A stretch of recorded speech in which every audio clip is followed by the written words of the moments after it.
creamy and delicious food. Nagki-crave ka ba sa ganitong pagkain? Tara, samahan mo ako. Simulan na po natin. It's me again, Chari TV. Welcome to my YouTube channel. Napatay ditong 250 grams pork. Ayan. Seasoned na po ito ng salt and pepper. 700 grams na pasta. Na po ito ayon sa ating cooking instructions. Meron po tayo ditong cheese. Cheesy yung ginamit ko kasi mas masarap po itong gamitin. Meron po tayo ditong mushrooms, pieces and steams. Ayan. Bonus po yung ginamit ko kasi ito yung mas pinakamura. Onion, tsaka garlic. Painitan po tayo dito ng ating pan. Maglagay na po tayo dito ng konting mantika. Pag mainit na po itong ating pan, ipuin naman natin itong ating pork hanggang sa maging crispy yung kanyang texture. Comment down below ka kung taga saan lugar ka ngayon para malaman ko kung saan lugar aabot ang video na ito. Comment mo at sa baba kung ano pa ang sunod na gusto mong lutuin natin para kabaon sa mahal mo. Shoutout nga po pala sa aking team Solid Love and Support, headed our founder, Judith Tanaka, our team members, Ate Jocelyn Barlam, Idol Joker PH, and Sky25. Maraming salamat po sa inyong walang sawang suporta. Dahan-dahan po sila na golden brown, pero hindi pa po sila brown lahat. Kailangan ma-brown po natin sila. Yung parang medyo crispy na po yung kanyang texture. Maraming salamat din po sa aking subscribers at silent viewers.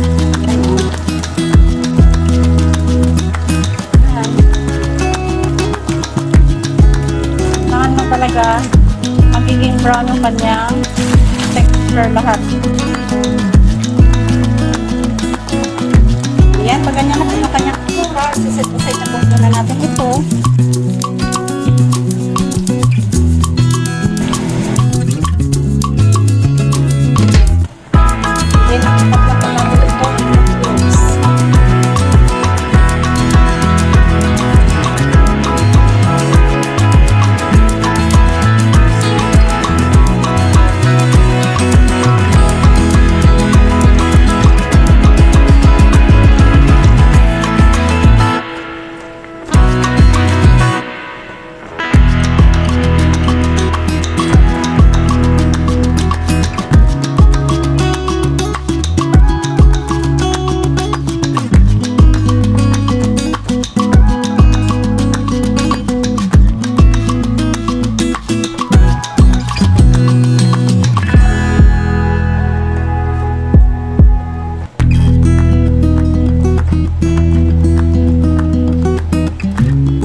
Ganito na po ang kanyang itsura. Set aside mo po na natin ito and then heated in butter.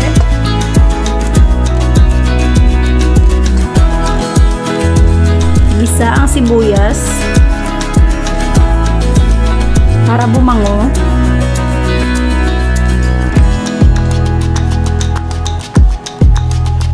Add ang bawang para mas sumarap. Over medium heat hanggang sa lumabas ang amoy nito. Kung nanonood ka pa rin hanggang ngayon, it's a sign na nag-i-enjoy ka. Kaya i-share mo na rin sa family mo.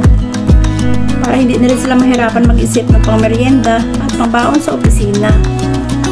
Subscribe mo na rin ang channel ko ha. Huwag kalimutan i-like, comment, and share para mas maraming tao ang makakapanood sa atin. Add the pork at itong ating steamed na mushroom. O diba, bagay na bagay pang merienda at pambaon ng ating mga pamilya. So, hanggang sa mag-combine ang mga ito.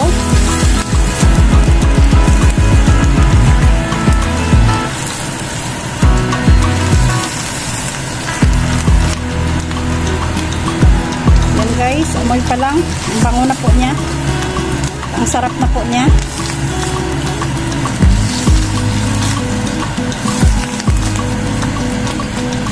Let it simmer for about 5 minutes para mag-incorporate po ang lahat ng kanilang lasa.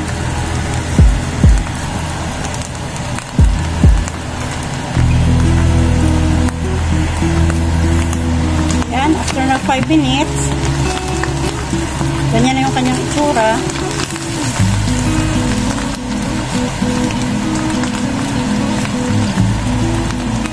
Sama natin ilagay is itong ating carbonara sauce.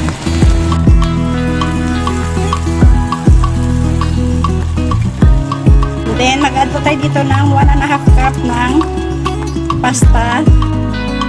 Water natin.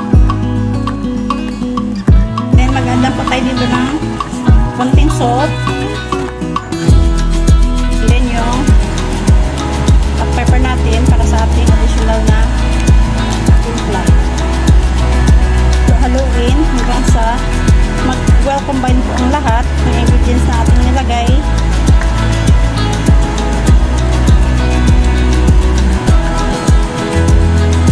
Let it simmer for 8 to 10 minutes hanggang sa kumulo po itong ating sauce at lumapot.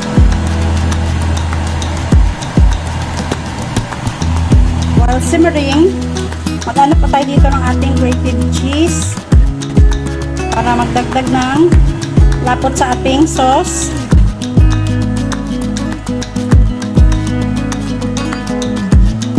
Then, mix-well po natin siya.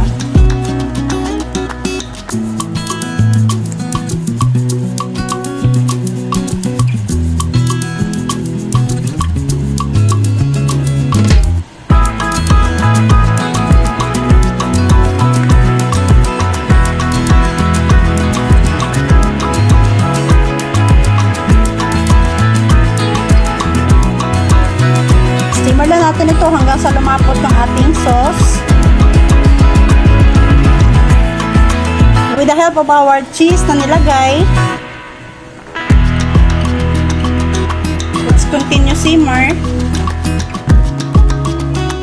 After 10 minutes of simmering, ayan, ilalagay na natin dito yung ating niluto na pasta.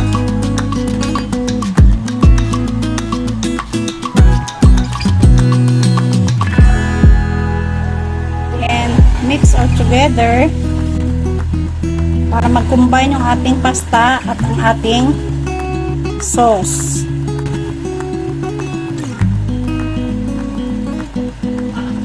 And that's it.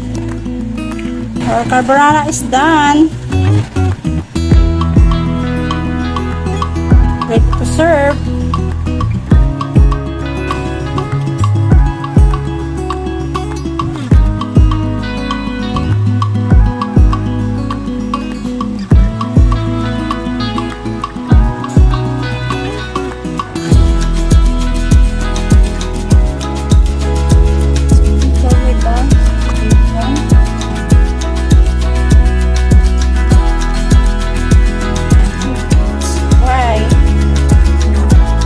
Our simple and easy recipe of carbonara pasta.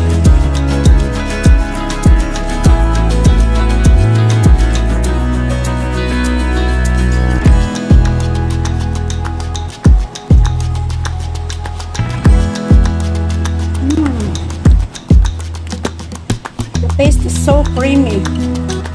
It's very delicious. So what are you waiting for?